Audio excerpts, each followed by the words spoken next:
देखिए, अशोक कुमार चौधरी जी मेरे बड़े भाई हैं, हम उनका बड़ा सम्मान करते हैं। अब वो अलग बात है कि अरबपति हो गए, भ्रष्टाचार का अकूत पैसा उनके पास है, जिसके कारण उनको दम्भ हो गया है, घमंड हो गया है, बात बात पर उनका बीपी उखड़ जाता है। हम लोग धान अधिप्राप्ति किसानों की समस्याओं पर बात कर रहे थे और जवाब देने के बदले उल्टा पुल्टा बोलने लगते हैं कि आपके टाइम में क्या होता था, इस टाइम में क्या होता था। तो मेरा सीधा सवाल था कि जो किसानों का जो लक्ष्य निर्धारित किया गया है, इस बार धान का उत्पादन ज्यादा हुआ तो ज्यादा होना चाहिए था अन्य राज्यों की तुलना में, आपका कम क्यों है? इसी पर वो भड़क गए और तरह तरह की बातें करने लगे। मैंने भी बोला कि आप अगले के काबिलियत पर सवाल मत उठाइए, आपकी भी डिग्री जो है फर्जी है।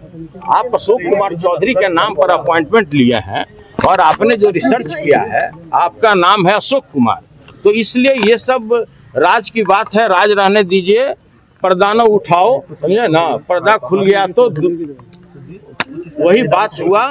तो भाई हमारा सीधा कहना है कि आप मुद्दे की बात कीजिए, आप किसानों की बात कीजिए।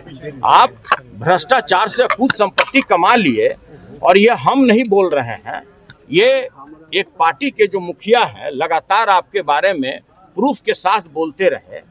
ये हमारा आकलन नहीं है, उन्हीं लोगों का आकलन है। उन्होंने कहा कि साबित कीजिए, नहीं तो सदन छोड़िए।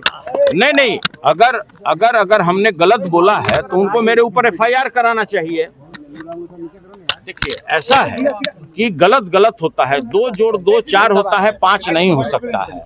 और आप लोग अच्छी तरह जानते हैं सच्चाई छुप नहीं सकती बनावट के पसूलों से, और खुशबू कभी आ नहीं सकती कागज के फूलों से। और अशोक कुमार चौधरी जी का कैरेक्टर क्या है, किसी से छुपा हुआ नहीं है। किस तरह से अरबों रुपया वो कमाए ये हम नहीं बोल रहे हैं, पूरा बिहार बोल रहा है।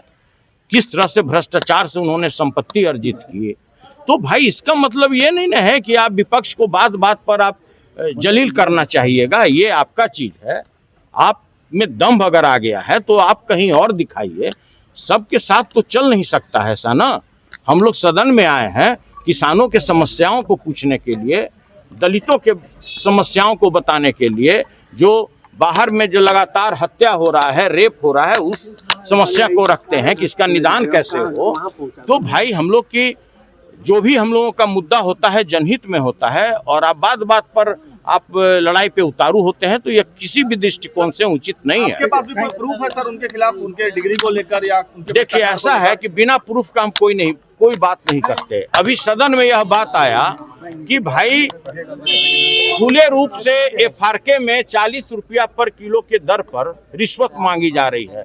सभी लोगों ने कहा कि भाई यदि कागज हो तो आप सदन में आप पटल पर रखवाइए। हमने तुरंत 2 कागज उन्हीं के पदाधिकारी का, जो स्टेट फूड कॉरपोरेशन है, उन्हीं के पदाधिकारी का 2 पत्र मैंने पटल पे रखवा दिया कि भाई पदाधिकारी ने लिखा है कि सभी पैक्सों से जो एफआरके है उस पे 40 रुपया प्रति किलो के दर पर रिश्वत ली जा रही है। और ये पूरे बिहार के लोग जानते हैं, जो भी किसान है, जो भी पैक्स अध्यक्ष है, सभी लोग जानते हैं कि एफआरके के लिए 40 से 50 रुपया प्रत्येक किलो अलग से रिश्वत देना पड़ता है। धान अधिप्राप्ति में क्या चल रहा है बाजार में हमको बताने की जरूरत नहीं है। डिग्री वाले मामले में भी आप डॉक्यूमेंट रखिएगा। एक गंभीर मुद्दा है, स्वाभाविक है, जब बात आगे बढ़ेगी तो मैं एक एक चीज रख दूंगा सदन के पटल पर, घबराने की बात नहीं है।